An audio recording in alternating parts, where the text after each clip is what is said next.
Labu vakaru visiem basketbola draugiem. Nu, nav šodien labākais vakars, bet Latvija ir pabeigusi savu dalību Eiropas čempionātā, Eiropas basketbolā. Nu, visiem žēl par spēli, varbūt es baigi negribētu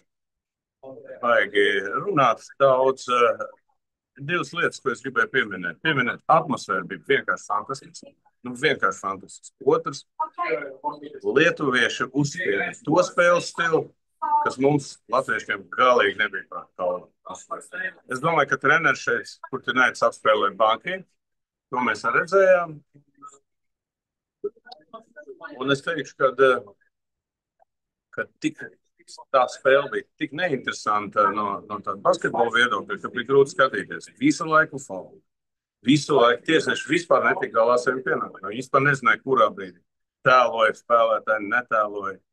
Un tas spēles ritms bija neskatāms. Nu, es teikšu tā, un praktiski, kur te neica savu komandu uzspied tādu spēles stilu, kas mums nebija, mums galīgi nebija. Nu, cepur nos Porziņģim, es tagad redzu, kāpēc viņam 30 miljonus maksā, jā, to, ko viņš šodien parādīja, cepur nos, bet vairāk neviens spēlētāji nebija. Pirmā puslaikā Lomačs centās, un pārējie vispār nav. Es domāju, šeit lomu nospēlē Portugāles, Čehijas vieglās uzvaras, Brāļa Bertāna Karai, intervijas, skaisti, kā svarīgi spēlē. Neviens neko nevar izteikt.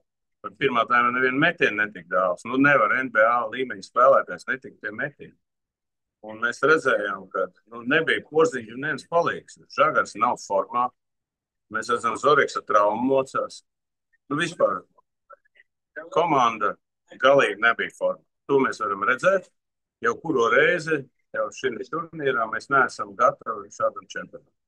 Droši vien treneris pats izanalizēs, kāpēc nebija formā, kāpēc kas un kāpēc kā. Un es domāju, ka lietuvieši pelnīt uzvarēja, un tad nav ko teikt. Un viņi tiek tālāk, ceturtajā finālā. Ko Latvijai beidzās viss? Miljoni ir iztērēti. Ļoti svarīgi, kā tā ekonomiskie rādītāji būs. Publika bija ekstāzē, jā, patīkam, bet ar rezultātu mēs neesam apmierināti.